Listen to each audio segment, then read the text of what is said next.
안녕하세요. 세계로 뻗어가는 글로벌 기업, 글로벌 리더 SGN그룹 이수연 점장입니다.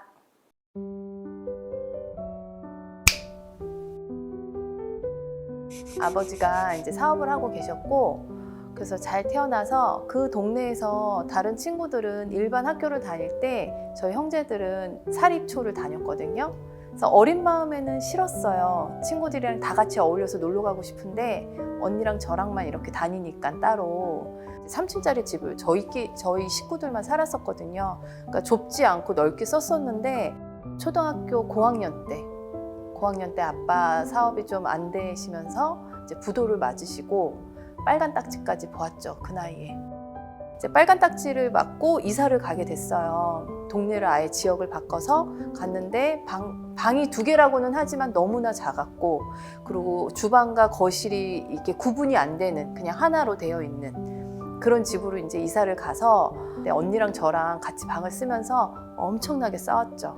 커서 생각해 보니까 얼마나 힘들었을까.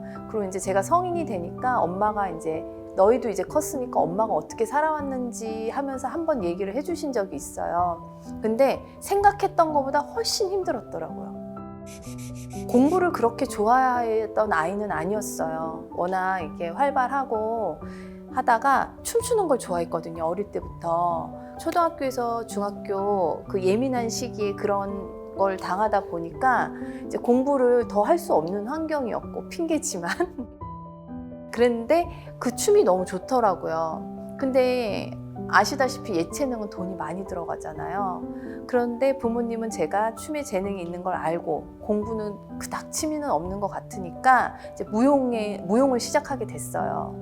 그래서 무용을 전공을 하기는 했는데, 사실 이제 입시를 하다 보면 작품을 받아요. 근데 그 작품비도 사실 부르는 게 값이거든요. 근데 부유했다면은 좋은 선생님의 좋은 작품을 받았겠지만 그러지 못하다 보니까 그때마다 약간 위축되는 게 있었어요. 근데 결국에는 그게 학교를 졸업을 하고서 또 내가 반대로 이제 아이들을 가르칠 때도 결국은 그게 다 연결이 돼서 어려움이 많았었죠. 예체능의 길로 가기에는. 지금은 춤추는 게 흉이 아니지만 저희 때만 해도 춤을 춘다고 하면 그거를 곱지 않은 시선으로 바라봤어요. 소위 이렇게 날라리? 근데 전 진짜 춤이 좋았거든요. 백댄서가 꿈이었던 이유는, 백댄서는 가수 뒤에서 춤만 추잖아요. 그래서 백댄서가 정말 순수했던 거예요. 그래서 백댄서가 꿈이었는데, 이제 저희 아버지가 야, 주인공을 해야지, 남 뒤에서 춤추는 그게 네 꿈이냐? 이랬을 때 상처받았었어요.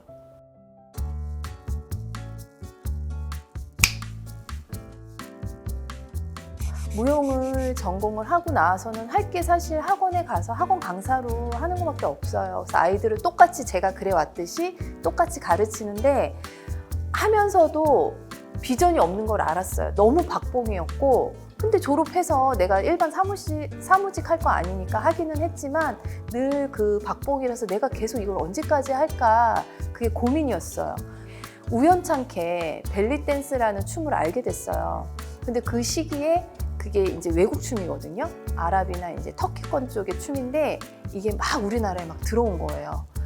딱 보는 순간 난 저거를 해야 되겠다라는 그게 너무 강하게 왔었어요. 그래서 바로 그 무용을 그만두고 이제 벨리 댄스를 배우게 됐었죠. 제가 이제 그때 시작을 했을 때 이게 막 붐이 일어나면서 여기저기 막 학원도 많이 생기고, 재미를 봤던 거는 우리나라가 이제 지자체로 운영이 되면서 전국 각지에서 축제가 많았거든요. 그래서 축제를 다 다녔어요. 축제 다니면서 오프닝 공연, 엔딩 공연 이런 공연을 많이 하면서 재미는 봤었죠. 보통 친구들 또래들보다는 한 2~3배는 더 많이 벌었죠. 많이 벌었고 공연비가 굉장히 짭짤했어요. 3곡 하고 200에서 한 300? 근데 이제 그날 공연을 한탕이라고 하죠. 한탕만 하는 게 아니라 행사가 지역마다 동선을 잡아서 가다 보면 괜찮았었죠.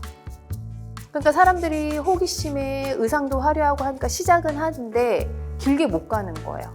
대중화 될 수가 없는 거지. 우리가 일반적으로 알고 있는 방송 댄스 이런 거는 1, 2 스텝만 배우면 막 신나게 하고 마는데, 이거는 막 디테일하게 막 골반을 틀어 올리고 막 떨고 해야 되는데 이게 시간을 투자하지 않고서는 안 되는 춤이거든요. 그러니까는 대중화되지 않으니까 사람들도 점점 매니아층은 생기지만 이제 그렇게 유입이 많이 안 되고, 그러면서 아, 이거 길게 못 가겠다, 이거 느꼈죠.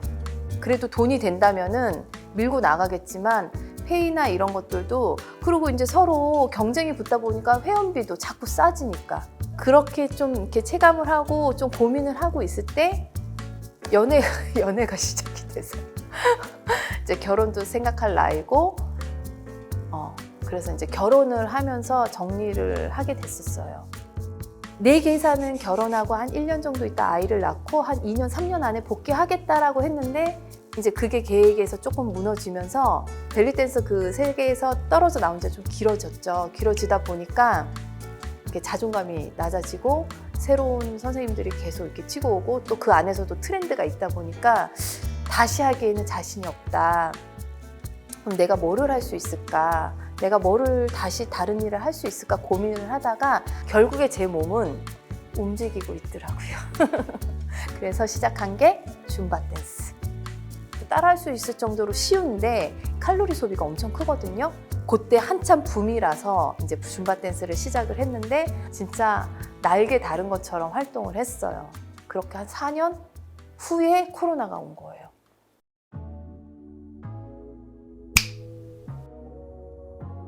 그냥 내 스스로 생각했을 때 평생 이제 몸을 썼던 거잖아. 어릴 때부터 무용을 하고. 근데 어느덧 제 나이가 그렇게 됐다라고 생각하니까 내가 언제까지 이 직업을 할 수 있을까? 근데 그런 고민을 좀 하고 있었는데, 정말 모든 점장님들이 그렇지만 우연찮게 제가 이제 그 인셀덤 화장품을 선물을 받아요. 이런 제품을 안 써봤기 때문에 쓰니까 막 쪼이고 땡기고 하는데, 그거를 그냥 단순히 부작용으로 생각을 했죠. 왜냐면 이 원리를 모르니까. 다른 분이 또 선물을 받으신 분이 있는데 그분은 너무 좋다는 거예요. 그래서 이제 속으로 나는 별론데 왜 좋다고 그러지? 그래서 그게 또 다시 한번 궁금해지기 시작했죠. 그래서 그때 얘기를 했어요. 저는 이렇던데 이거 좀 그런 거 아닌가요? 라고 했더니 그때서 설명을 해 주시더라고요. 좋아진다라는 말에 그냥 믿고 써봤죠. 썼는데 진짜 얼굴이 바뀌고 좋아졌고, 자연스럽게 그 저한테 선물해 주신 분이 이 천안에 대해서, 그 대표님에 대해서 말씀을 하셨었어요. 마침 제가 이제 몸을 쓰던 직업이기 때문에 이걸 그만두면 뭐를 할까 진짜 고민이 많았거든요. 할 수 있는 직업이 없었어요. 그래서 조금씩 관심을 가지면서 하나씩 물어봤었어요. 그래서 들었을 때 그게 귀에 들렸고, 그렇게 자연스럽게 사업에 관심을 가졌던 것 같아요. 모든 사업이 아이템이 내가 마음에 안 들면 아무리 사업이 어떤 비전이 있다고 해도 할 수가 없는데, 제품이 너무 일단 마음에 들어서 파워 매니저 할 때까지도 사업을 생각하고 하지는 않았고, 난 이 제품을 평생 쓸 거니까 귀가 열렸던 것 같아요. 좀 관심을 갖고. 너무 감사하게도 부모님은 그런 말씀은 하셨어요. 회사도 모르겠고 그 일도 모르겠고 내가 살아보니 영업이라는 게 쉬운 게 아니다. 근데 너를 믿는다. 좀 그래서 그 힘으로 그래도 좀 어려움이 있어도 버텼던 것 같아요. 그리고 더 잘해야 되겠다. 더 잘 돼야 된다, 나는. 그거 보여드려야 되니까 실망드리면 안 되잖아요. 부모님이 워낙 성실한 분이셨고, 이제 그거를 보고 배워서 어떤 일을 해도 성실하게는 살아왔거든요. 저를 잘 본 지인들은 이런 일을 한다고 해도 야, 너무 어울린다. 야, 넌 진짜 잘할 것 같아. 이런 얘기를 하시는 분들이 있는가 반면에, 어떤 분들은 이렇게 전화를 하면 불편해한다거나, 근데 우린 감으로 느낄 수 있잖아요. 그런 건 좀 느꼈었죠.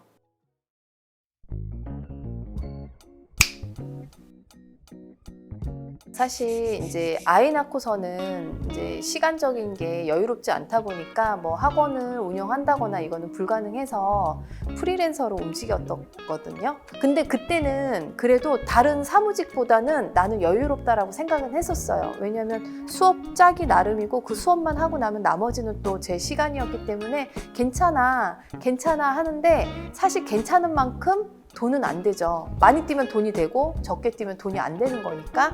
뭐 우리 일도 마찬가지예요. 내가 욕심이 나서 더 이게 타이트하게 일하려면 시간이 또 없죠. 없는데 또 특히나 육아를 하다 보면 변수들이 많거든요. 이제 그럴 때는 내가 충분히 조절이 되니까 그 부분에 있어서는 아이도 평상시에는 너무 바쁜 엄마인데 정말 필요할 때는 내가 또 시간을 내줄 수 있으니까 다 이해를 해줘요.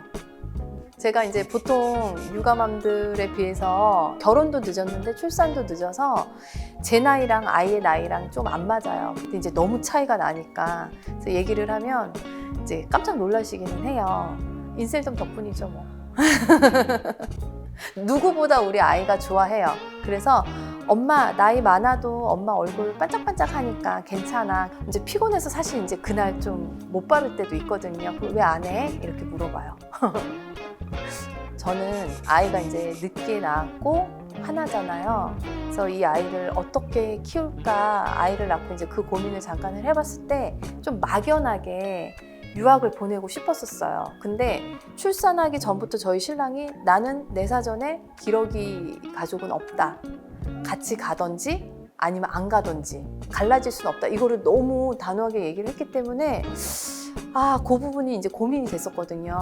근데 같이 갈 수도 없고 아이를 혼자 보낼 수도 없고 그리고 사실 뭐 말이 유학이지 이게 경제적인 게 뒷받침이 안 된다면 엄마 부모님의 욕심만으로 할 수 있는 일은 아니거든요. 그래서 그냥 그런 거를 꿈으로만 가지고 아이를 이렇게 키워가고 있다가 이제 제가 인셀덤을 하면서 이 사업에 대한 비전을 알고 글로벌이 딱 열렸을 때 저는 제일 먼저 그거 생각했어요. 다 같이 갈 수 있다. 경제적인 게 된다면 다 같이 갈 수 있죠. 우리가 다 같이 못 가는 이유가 누군가는 벌어야 되는데, 그쵸? 근데 이제 갈 수 있잖아요. 가는 게 가서 쓰기만 하는 게 아니라 가서 벌 수 있잖아요. 그래서 저는 10년 후는 저는 아마 여기 없을 수도 있어요. 미국이든 캐나다.